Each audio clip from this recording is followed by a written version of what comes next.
back with today's topics. Today's topics would include core sector output growth and its effects, time for a pandemic treaty. The World Health Organization is trying to negotiate a treaty among global countries.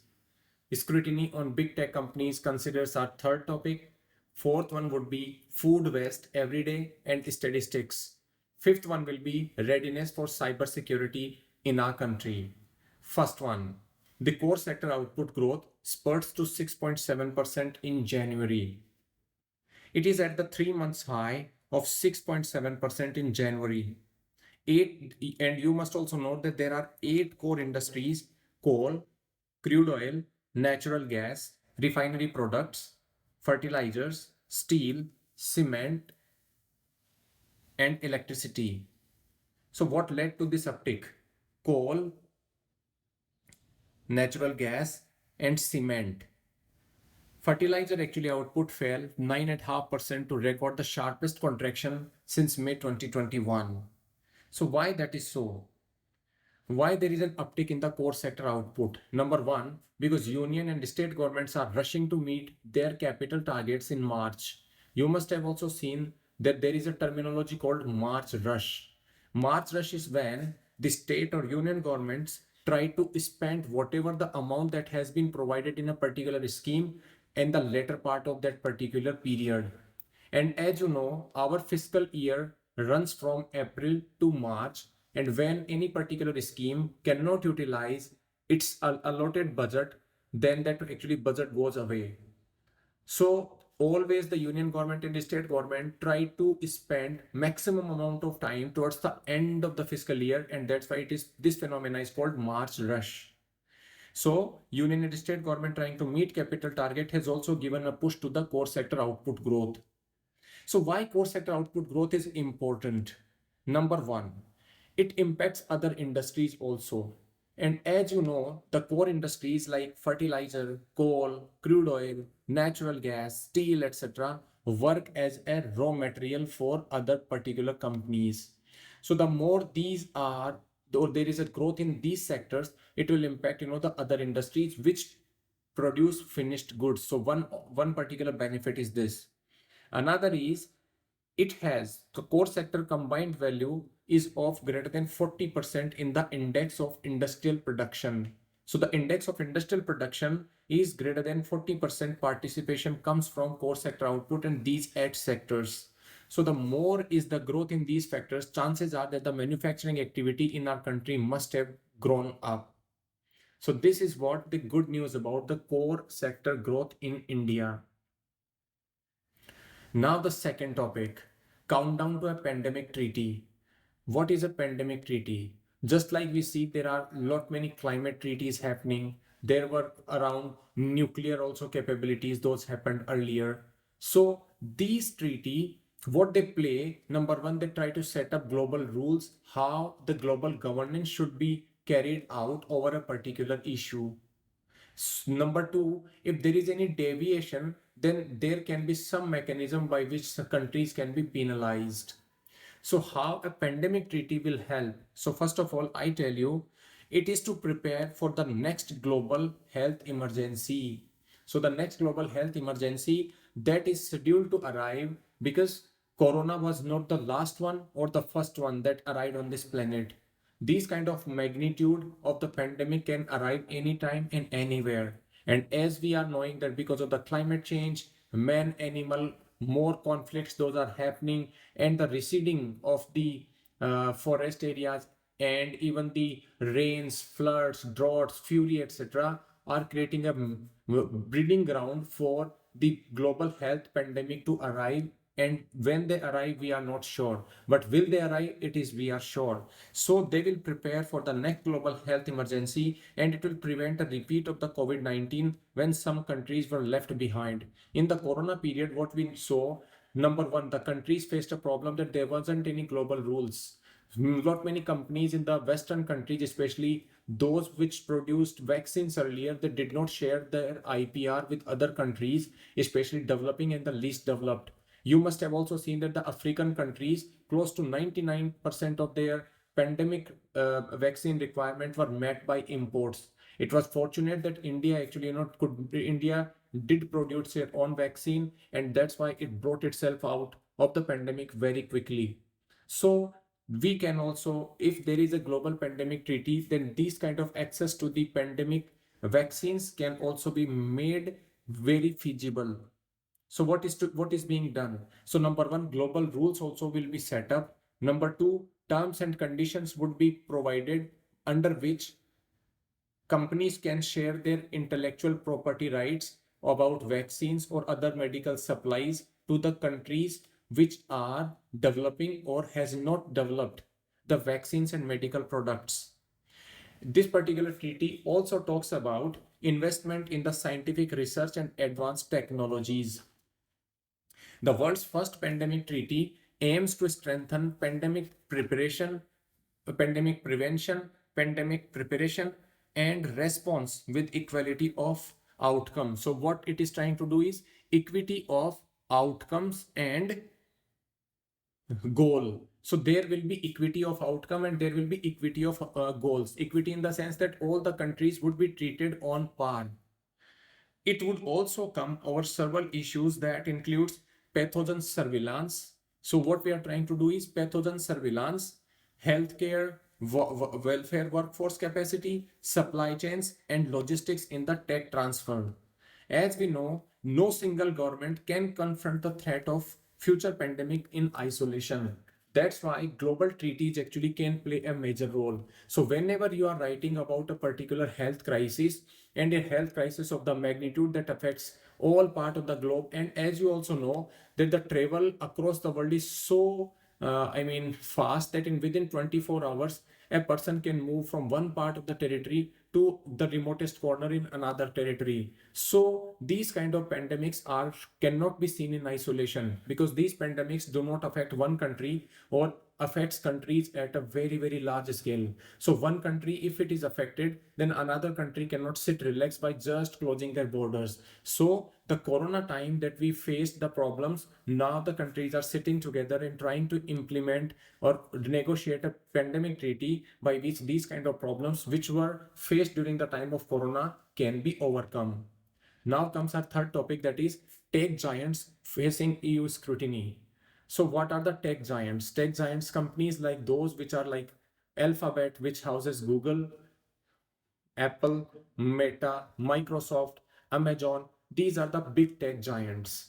These are controlled by their market values are so high that even actually Apple or Microsoft are even bigger than the size of the GDP of many of the countries.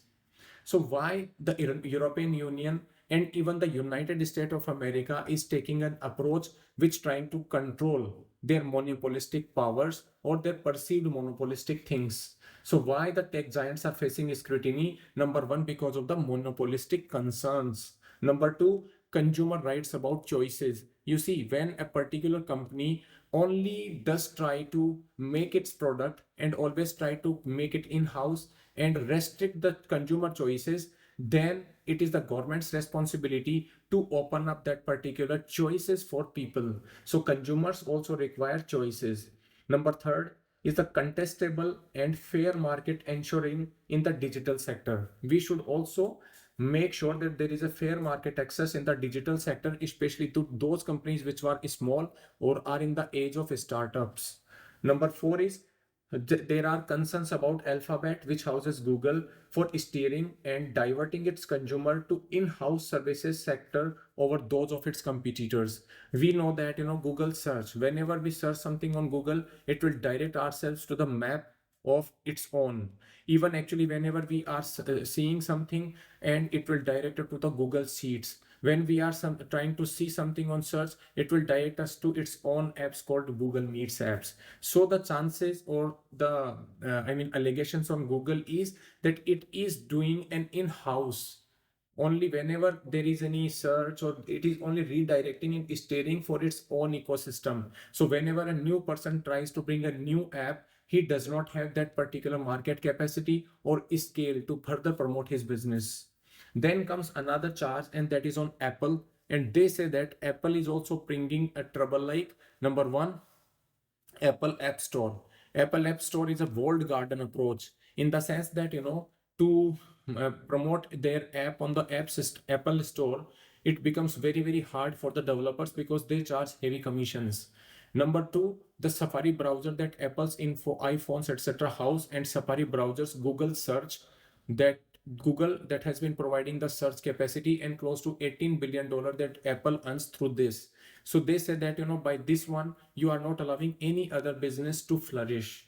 Even on Google, the charges are also that the Google, it's just like in India, whenever we see that the Competition Commission of India is investigating Google threat about the monopoly. You must have seen that there was a time recently few of our apps, Indian apps, were removed from the Google platform for non-payment of fees. And when the companies complained and they reached to the judiciary, then Google restored them back. But this is a phenomena which the Indian people are also, Indian companies are also fighting. So the Competition Commission of India is also looking at this particular matter. So who are now, whenever we talk about the tech giant facing EU scrutiny, the European Union talks about that the regulators now want to better regulate the gatekeepers. And who are the gatekeepers? Means so internet is the house and the gatekeepers are those which will either control the entry of the people who can enter in or may not control or may not allow or may allow those people. And good gatekeepers are like Apple, Alphabet, Microsoft, Meta, Amazon. So what kind of penalties, suppose say when the tech giant is scrutiny, they fail to, then the penalties can be like 10% of their global turnover or 20% in case of there are repeated infringements. India's Competition Commission of India is also examining Google's monopoly where it removed the apps. And as you see, the United States of America and European Union both are targeting these companies. So it may become easier for countries like India also to ensure that the digital governance is fair, provides choice and non-monopolistic. So whenever you are writing about the big tech or internet or anything about or even essay about internet or any answer about internet and social media etc., you can always talk about the monopoly, restrictive choices and the power of the big tech and the market value of these companies, which are even higher than the GDP value of some countries. So when even these countries will grow so much big, it only creates the inequality and further promotes the enmity among groups. Although these companies have been providing products also, and these products are succeeding to make people's life even better, but nothing comes over the choices and the choice of the product. Then comes another report that is household across the world waste close to 1 billion meals a day. We know that there is a hunger problem across the world, as according to one particular estimate, close to 78 crore people struggle with hunger, and a third of humanity, close to 2 billion people, face food insecurity according to Food Waste Index report that has been prepared by the United Nations Environment Program and Waste Resource Action Program, a UK-based company. So a UK-based non-profit organization. So why this news is important? Number one, whenever we talk about food wastage, so there is a food waste problem in every country. And also it is not a rich country's problem. It is a problem of those people which are like hotter countries. They appear to generate more food waste per capita, potentially due to higher consumption of fresh foods with substantial inedible parts and a lack of robust supply chains. So poor countries do not have the cold chain and the infrastructure that can regulate and that can save the shelf life, or they can extend the shelf life of the products of food, while the richer countries are themselves controlling and have this particular infrastructure. Number second problem is also that on the one hand we are wasting food, on the other hand people are sleeping without food. So this is a problem of distribution and inequality in supply and demand. Number third, also whenever the food products are wasted, the inflation of the food also rises. Why? Because supplies are lesser while the demand is higher, because at a particular point of time when there is greater supply, then although the food prices can decrease, because in those geographies where the supply is higher, the demand for them is lower, and the inflation is lesser, and the farmer also gets lesser prices.